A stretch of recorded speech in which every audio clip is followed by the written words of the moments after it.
بسم اللہ الرحمن الرحیم۔ تاریخ ساز لمحہ۔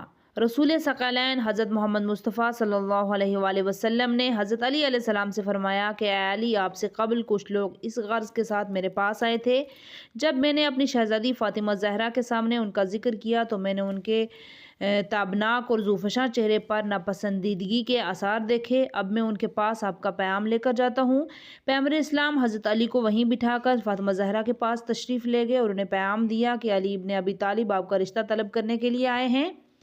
بعض اوقات والد جب اپنی بیٹی کے ہاں جاتا ہے اور اسے آگاہ کرتا ہے کہ فلاں آدمی آپ کی خواستگاری کے لیے آیا ہے، تو وہاں والد اس آدمی کے اوصاف کا ذکر کرتا ہے کہ وہ کون ہے، اس کی شخصیت کیسی ہے، اس کا کام کیا ہے، وہ روزی کیسے کماتا ہے، اس طرح کی باقی خصوصیات کی وضاحت کرتا ہے۔ اسی طرح کا ذکر وہاں ہوتا ہے جب بیٹی اس آدمی سے ناواقف ہوتی ہے، تاکہ اسے معلوم ہو جائے کہ وہ کون ہے اور کیا ہے، لیکن یہاں اس امر کی ضرورت نہیں تھی۔ ان کی شخصیت سیدہ زہرا کے سامنے تھی۔ آپ امام علی علیہ السلام کی شخصیت اور ان کے مواہب و فضائل کو خوب جانتی تھی۔ امام کی زندگی کا کوئی ایسا پہلو نہیں تھا جس کا علم سیدہ زہرا کو نہ ہو، اس لیے رسول اللہ نے اپنی بیٹی سے کہا، اے فاطمہ، آپ علی ابن ابی طالب کو اچھی طرح سے جانتی ہیں، ان کی قرابت اور ان کے فضائل، ان کے اسلام اور ایمان کا اچھی طرح سے فہم رکھتی ہیں۔ میں نے بارگاہ ربوبیت میں دعا مانگی تھی کہ آپ کا رشتہ اس جوان سے کرے جو اس کی مخلوق میں سب سے بہتر اور برتر ہو اور وہ اس کے نزدیک محبوب ہو۔ اب امام علی علیہ السلام نے آپ کا ذکر کیا ہے، اب آپ کی کیا رائے ہے؟ جناب زہرا سلام اللہ علیہا اپنے بابا کی گفتگو سن کر خاموش رہیں اور رسول اللہ نے ان کے زوفشاں چہرے پر ناگواری و کراہت کے کوئی آثار نہیں دیکھے۔ آپ کھڑے ہوئے اور آپ نے فرمایا، اللہ اکبر سکوتھا اقرارھا، ان کی خاموشی موافقت و رضا کا اقرار ہے۔ رسول اللہ نے ان کے سکوت سے ان کے اقرار کا نتیجہ اخذ کیا کہ وہ امام علی کے ساتھ ازدواج کرنے پر راضی ہیں، کیونکہ ایک جوان لڑکی سراپا حیا و وقار ہوتی ہے جیسے سیدہ زہرا تھی۔ اگر انہیں یہ رشتہ موافق نہ ہوتا تو وہ شائستہ اور مدبرانہ طریقے سے انکار کرتی۔ اس مقام پر حیا معنی نہیں ہوتا۔ جہاں موافقت ہوتی ہے، وہ لڑکی کی خاموشی دلیل ہے کہ وہ اسے رشتے پر راضی ہے۔ رسول ثقلین امام علی علیہ السلام کے پاس تشریف لائے کیونکہ امام ان کے انتظار میں تھے۔ رسول اللہ نے آتے ہی خبر دی کہ انہیں آپ سے ازدواج کرنا قبول ہے۔ رسول اللہ نے امام علی علیہ السلام سے پوچھا، ازدواج و شادی کے کچھ مقدمات ہوتے ہیں، حق و مہر شرعاً اور عرفاً ضروری ہے۔ یہ شادی مثالی ہوگی اور نمونۂ عمل ہوگی، قیامت تک آنے والے لوگوں کے لیے راہ عمل ہوگی، اس لیے ضروری ہے کہ اس شادی میں تمام پہلو کو مد نظر رکھا جائے۔ ضروری ہے یہ شادی نہایت سادگی اور سہولت اور شائستگی کے ساتھ انجام پذیر ہو اور ہر قسم کے محل کاموں اور فضولیات سے اجتناب کیا جائے۔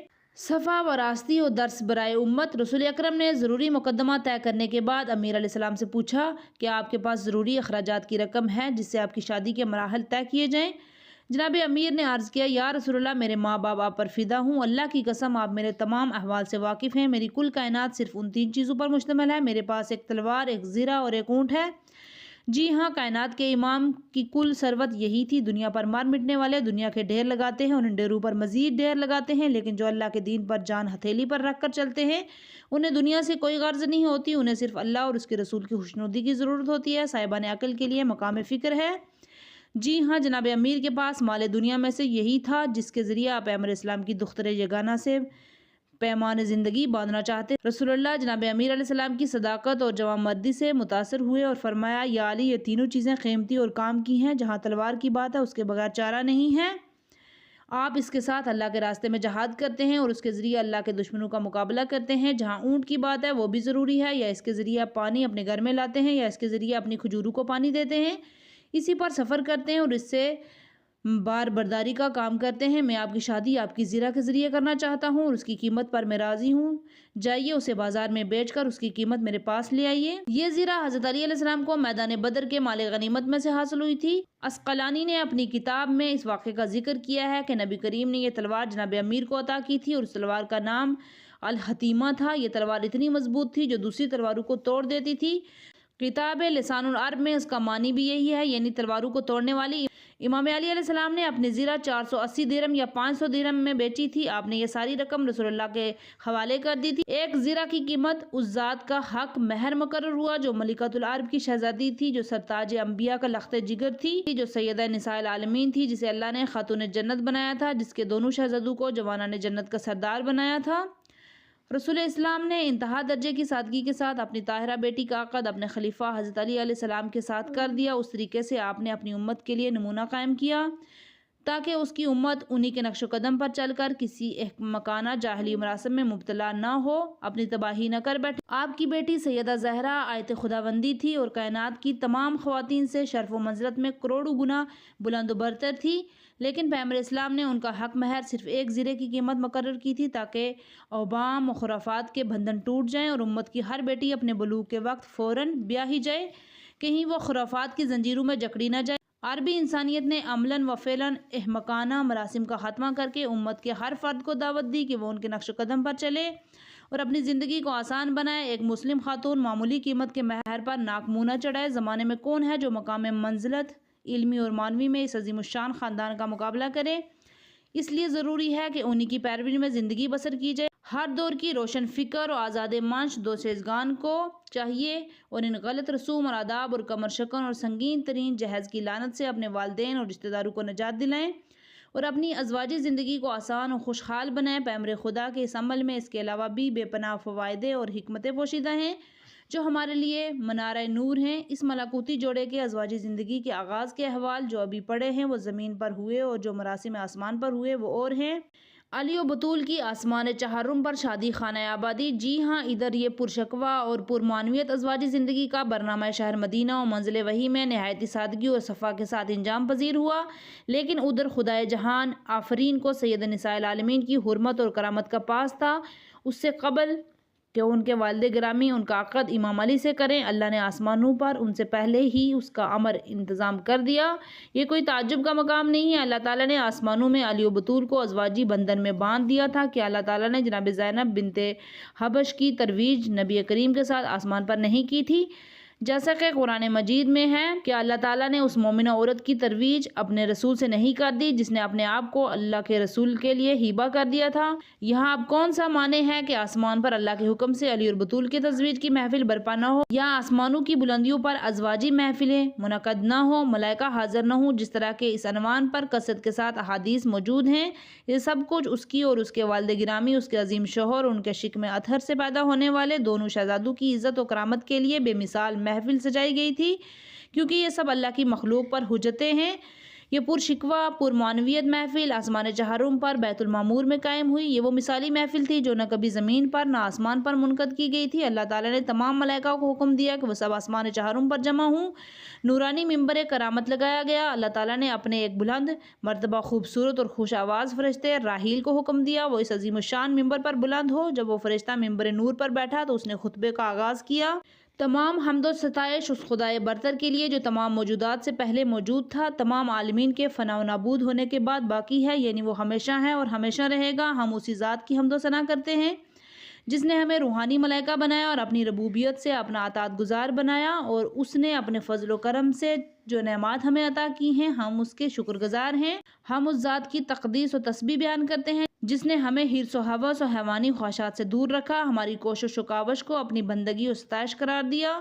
اس نے اپنی محبت اور رحمت کو اطراف عالم میں عام کر دیا۔ اس ذات کا شکر ہے، اس نے اپنی نعمت کا باب کھول رکھا ہے اور ہر ایک کو بخشنے والا ہے۔ یہ وہ خدا ہے جو مشرکین و کفار کے کفر و شرک سے پاک و پاکیزہ ہے اور جھوٹوں کی جھوٹی داستانوں سے پاک تر ہے، برتر و بالا تر ہے۔ اپنی گفتگو کو جاری رکھتے ہوئے اس نے کہا، اے ملائکہ آسمانی مخلوق، خداوند جبار جو اپنی پوری کائنات کا فرما روا ہے، اللہ تعالیٰ نے اپنے عظیم بندے کو اپنے کرم سے امام المتقین سید المرسلین کی دختر سیدہ نساء العالمین کے لیے منتخب فرمایا۔ اپنی رسیمہ رحمت سے اسے ان کے اپنے خاندان کے جوان سے جو ہمیشہ ان کے یار و یاور رہے ہیں اور سب سے پہلے ان کی تصدیق کرنے والے ہیں اور ان کے دین و آئین میں خالص و مخلص ہیں، وہ علی ابن ابی طالب علیہ السلام ہیں جن سے فاطمہ زہرا بطول دختر رسول کو متصل کر دیا گیا۔ فاطمہ بطول کی محفل عقد میں پیام خدا راحیل فرشتے کے بعد جبرائیل امین نے افریدگار ہستی کی طرف سے اس ملکوتی محفل عقد سید نساء العالمین میں خطاب کیا۔ فرشتہ بزرگوار جناب راحیل کے بعد حضرت جبرائیل امین نے اس ملکوتی محفل عقد فاطمہ زہرا میں آسمان چہارم میں افریدگار ہستی کا عظیم الشان پیام اس صورت میں پڑھا، کائنات کی تمام تعریفوں کا میں ہی مالک ہوں، شان کبریائی صرف میں ہی رکھتا ہوں، اور اس بڑی کائنات میں جتنے مرد ہیں اور جتنی عورتیں ہیں میں ہی ان سب کا خالق ہوں۔ میں نے اپنی پیکر عزت اور عظمت کنیز حضرت فاطمہ زہرا کا عقد اپنے برگزیدہ بندے حضرت علی علیہ السلام سے کر دیا۔ اے میرے ملائکہ اس امر پر گواہ رہنا۔ اس روایت کو بہت سے علماء اہل سنت نے بھی روایت کیا ہے۔ انہی میں سے ایک عبد الرحمن صفوری ہیں، انہوں نے اپنی کتاب نزہۃ المجالس میں بیان کیا ہے۔ جناب جابر بن عبداللہ انصاری فرماتے ہیں کہ جناب ام یمن رسول اللہ کے حضور تشریف لائیں اور رونے لگی۔ رسول اللہ نے ان کے رونے کا سبب پوچھا تو انہوں نے کہا، ان دونوں میں ایک انصاری نے اپنی بیٹی کی شادی کی ہے اور اس نے محفل عروسی میں اپنی دختر کے سر پر شکر اور بادام نچھاور کیے ہیں، لیکن آپ نے اپنی دختر کی محفل تزویج کے مراسم نہایت ہی سادگی کے ساتھ انجام دیے ہیں اور ان کے سر پر کوئی چیز نچھاور نہیں فرمائی۔ پیغمبر اسلام نے فرمایا، مجھے اس ذات کی قسم ہے جس نے مجھے اپنی رسالت عطا فرمائی ہے۔ جس وقت خدا تعالیٰ نے حضرت فاطمہ زہرا کا عقد امام علی علیہ السلام کے ساتھ کیا تو اس وقت تمام مقرب الملائکہ کو حکم دیا کہ وہ اس کے عرش کے ارد گرد جمع ہو جائیں، اور انہیں ملائکہ میں سے جناب جبرائیل، میکائیل اور اسرافیل بھی تھے۔ جب تمام ملائکہ جمع ہو گئے تو بہشت کے تمام پرندوں کو حکم دیا کہ وہ نغمہ سرائی کریں۔ پھر اللہ تعالیٰ نے شجر طوبہ کو حکم دیا کہ وہ تازہ مروارید، صاف و شفاف لولو، سفید در اور زبرجد اور سرخ یاقوت ان سب پر نچھاور کریں۔ ایک دوسری روایت ہے کہ یہ محفل پرشکوہ جس میں امام علی علیہ السلام، سیدہ زہرا سلام اللہ علیہا کا عقد ہوا، وہ شب و معراج سدرۃ المنتہا کے پاس برپا ہوئی تھی۔ اللہ تعالیٰ نے شجر طوبہ کو حکم دیا، جو کچھ تیرے اوپر ہے وہ نچھاور کر۔ اللہ تعالیٰ کے حکم سے شجر طوبہ نے اللہ تعالیٰ کے فرمان کی تعمیر میں موتی، گوہر اور مرجان کی بارش برسا دی۔ حافظ ابو نعیم نے اپنی کتاب میں فرمایا، اللہ تعالیٰ نے اس محفل کے لیے بہشت کے تمام اشجار کو حکم دیا کہ وہ شان و شوکت سے بھرپور عالی شان زر و زیور اور لاسانی جوہرات جو اپنے اوپر اکٹھا کریں اور اس محفل میں شریک تمام ملائکہ پر نچھاور کریں۔ جب اس دن جنت کے اشجار نے ملائکہ پر جوہرات کی بارش کی تو ان میں سے جس کے حصے میں جو جوہر زیادہ آئے وہ قیامت کے دن ان جوہرات پر فخر و مباحات کرتے رہیں گے۔ اسی روایت کو علماء کی ایک جماعت نے اپنی اپنی کتاب میں روایت کیا ہے، جو خرزمی نے منتقل حسین میں، اس طرح علامہ عسقلانی نے لسان المیزان میں اور تہذیب المہذب میں، کنزوری نے بھی ذکر کیا ہے، عبد الرحمن سفری نے بھی ذکر کیا ہے، انس بن مالک سے روایت نقل کی ہے۔ عبد الرحمن نے بھی انس بن مالک سے روایت کیا ہے کہ مسجد نبوی میں رسول اللہ کے پاس تھا، آپ نے امام علی علیہ السلام سے فرمایا، یا علی، یہ جبرائیل امین ہے، اس نے مجھے بتایا ہے کہ اللہ تعالیٰ نے آپ کا عقد میری دختر فاطمہ زہرا سلام اللہ علیہا سے کر دیا ہے، ان کے عقد پر 40,000 ملائکہ کو گواہ بنایا ہے۔ تزویج کی محفل کے دوران اللہ تعالیٰ کے شجر طوبہ کو حکم دیا کہ ان فرشتوں پر در یاقوت، زیور اور جوہرات نچھاور کریں۔ ان جوہرات اور زیورات کو حور العین نے چننے میں جلدی کی اور انہوں نے کئی اطباق اور دروں اور جوہرات سے بھرے تھے جو قیامت تک ایک دوسرے کو ہدیہ کرتی رہیں گی۔ اسی روایت کو علامہ سیوطی نے بھی اپنی کتاب میں نقل کیا ہے۔